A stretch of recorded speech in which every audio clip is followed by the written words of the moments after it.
So when we talk about riding a horse from both sides, one thing we want to keep in mind is how we turn, especially from the outside of our seat as well as with the inside of our seat.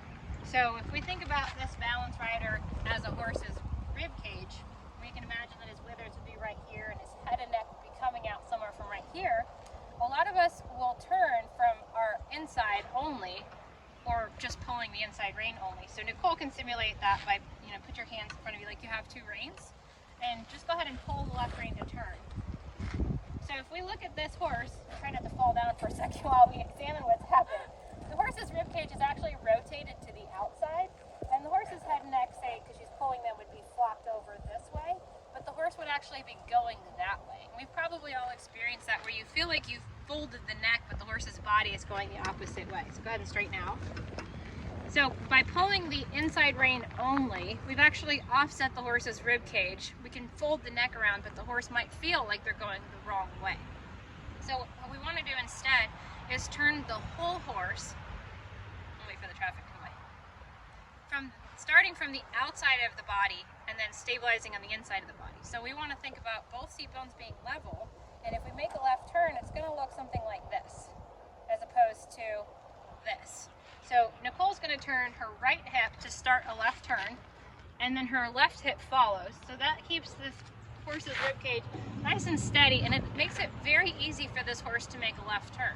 And then when she straightens out, she's going to straighten the left hip, the right hip, the left hip, the right hip until she's straight. So basically you think about riding the horse's belly like a barrel, and you put the belly wherever you want the head to go. So if we were to make a right turn, she would start with the left hip, and then minding the right hip, the whole horse turns to the right.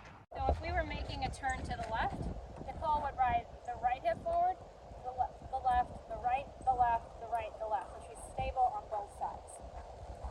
Now another thing that easily happens when we use our legs improperly, and this is a really nice way to show it, is if we use our leg to, say we want to move the belly to the left, we want a right bend, we want to move the belly to the left, go ahead and lift your right leg as if you were going to push this horse's belly over.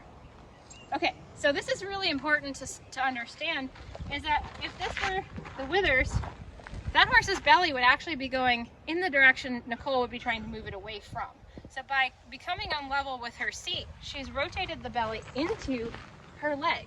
And that would cause her to feel like she would have to use more leg, more rein to try and push this horse over. Go ahead and straighten back out. So we want to keep both seat bones even.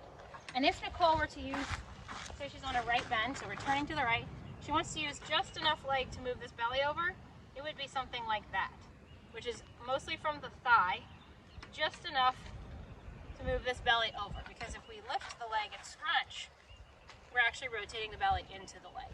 So use of leg and use of